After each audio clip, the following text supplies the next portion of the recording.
yaroo dof ngay doon ñun ay dof lañ ñun wéruñu de man jaamagan laay xëy di uti feeraay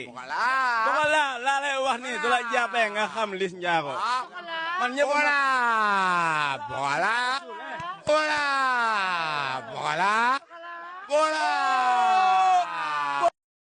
ku fi yaroo dof ngay doon ñun ay dof lañ ñun wéruñu de man jaamagan laay xëy di uti feeraay Pokola laa lay wax ni du la jàppee nga xam Liss Ndiago man ñëpp